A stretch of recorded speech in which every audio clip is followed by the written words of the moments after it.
Hi, I'm Jeff Richards, and welcome to Japan Today Spotlight, where we go deeper into the headlines you know and some you might have missed. A well-known actor arrested for just 0.4 grams of dried marijuana leaves. A now former Suntory CEO forced to resign after a cannabis-related investigation over gummies. Just two recent examples, and yet, even as Japan quietly legalizes CBD and medical marijuana, possession of just the smallest amount can still lead to arrest, jail time, and public disgrace. So why are people still getting arrested? In this edition of Japan Today Spotlight, let's break down what's legal, what's not, and why it still ruins lives here in Japan. Before we get into the actual law,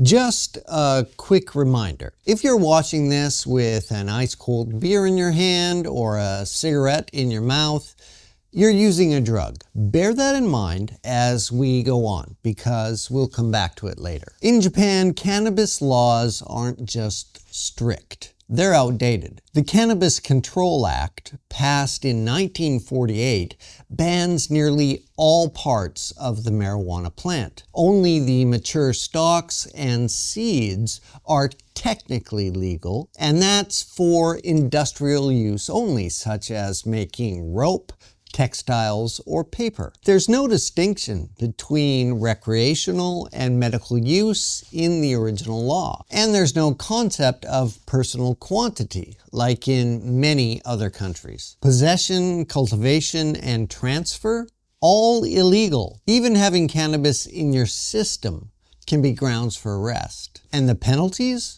are harsh. Up to 5 years in prison for simple possession, and up to 7 for repeat offenses or any intent to sell. Over the past 2 years, Japan has quietly begun to revise its cannabis laws, starting with changes to the Cannabis Control Act and the Narcotics and Psychotropics Control Act. For the first time, medical cannabis is now technically legal in Japan, but only under very limited and heavily regulated conditions. The revised law allows for prescription-based cannabis medications, mostly intended for rare or severe conditions like epilepsy, though other uses, such as for cancer-related pain or multiple sclerosis, may also be considered under strict regulation. Doctors, researchers, and pharmaceutical companies must apply for very strict licenses. Legal on paper doesn't mean available. Patients still have virtually no access to cannabis-derived medicines in Japan. At the same time, regulators are moving to limit CBD and hemp-based products, especially those that contain even trace amounts of THC. CBD is a non-psychoactive compound found in the cannabis plant, and it's technically legal in Japan for now.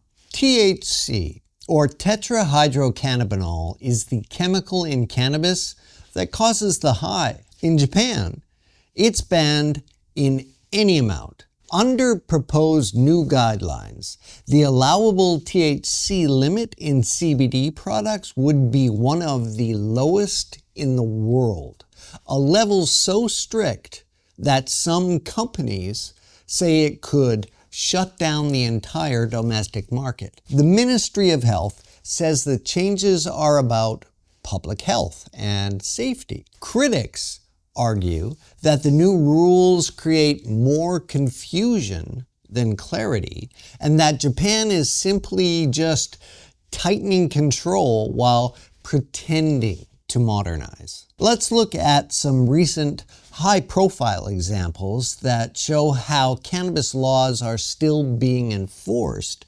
harshly and very publicly. Back in August, actor Hiroya Shimizu, known for his role in the Tokyo Revengers films, was arrested for marijuana possession. Police say they started investigating him months earlier after getting a tip. On September 3rd, they searched his apartment and found about 0.4 grams of cannabis, along with rolling papers. That's less than half a gram, barely enough to roll a joint. He admitted it was his. He wasn't trafficking. He wasn't holding large amounts, but someone clearly wanted him caught. And in Japan, that's often enough. That case made national headlines, and he was dropped from upcoming projects almost immediately. Just days later, the CEO of Suntory Holdings, Takeshi Minami, resigned. He was under police investigation, not for using marijuana, but for using CBD supplements. He reportedly took them to help with jet lag. But in Japan, even association with cannabis can end your career. And while CBD is technically legal here in Japan, products with even tiny amounts of THC are not. Meanwhile, some CBD businesses are getting hit with stricter rules and mixed signals from the regulators. They haven't broken the law, but staying compliant is becoming nearly impossible. Police have wide discretion. In many cases, they act on tips, social media posts, or suspicion alone. And under Japan's criminal justice system, that can mean up to 23 days of detention without formal charges, often without a lawyer present during questioning. If you're wondering how that's even possible, we covered it in detail in our episode on Japan's hostage justice system. Tourists and foreign residents are often caught off guard. Coming from countries where cannabis is legal or decriminalized, they assume Japan is just behind the times. But in reality, the system here is built to punish, not to educate. To understand Japan's hardline stance on cannabis, it helps to look at the history. For centuries, marijuana was not taboo here. It was used to make rope, clothing, and paper, and it had spiritual uses in Shinto rituals. Some even link its use to the imperial family and purification rites. That all changed after World War II, and quickly, when the U.S. occupation authorities pushed for stricter drug control laws. The Cannabis Control Act was introduced in 1948,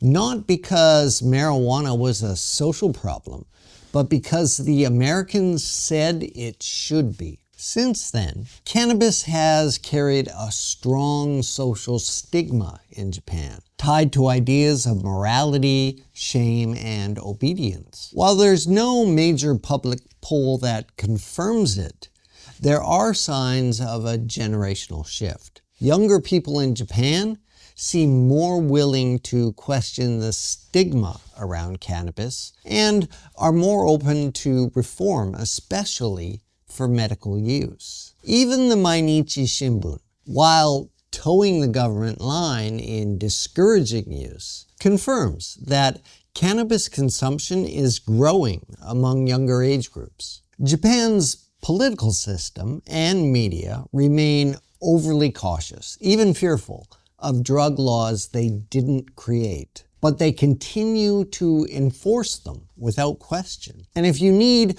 a historical reminder of how deep Japan's hardline stance runs, remember this: Paul McCartney of the Beatles was arrested and deported back in 1980 for bringing in about 200 grams of marijuana in his luggage.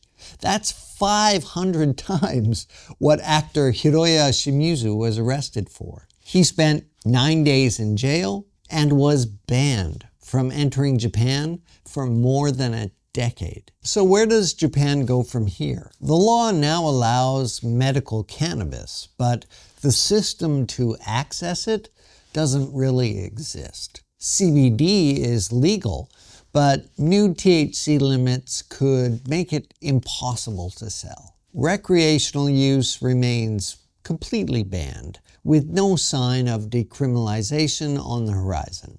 Business groups and medical associations have pushed back on the contradictions. A report by Toshi Tominaga from Keio University, published in DIA's Global Forum on Cannabis Policy, confirms that Japan's 2024 law revisions allow cannabis-derived medications, especially CBD-based treatments, but that access remains extremely limited in practice. The Ministry of Health has acknowledged the current laws are outdated, especially as arrests rise among younger people. And according to a Time magazine investigation, proposed THC limits for CBD products in Japan are so low that many businesses may be forced to shut down entirely. So while few lawmakers are speaking out directly, the cracks are showing, and the contradictions are getting harder and harder to ignore. Japan has quietly changed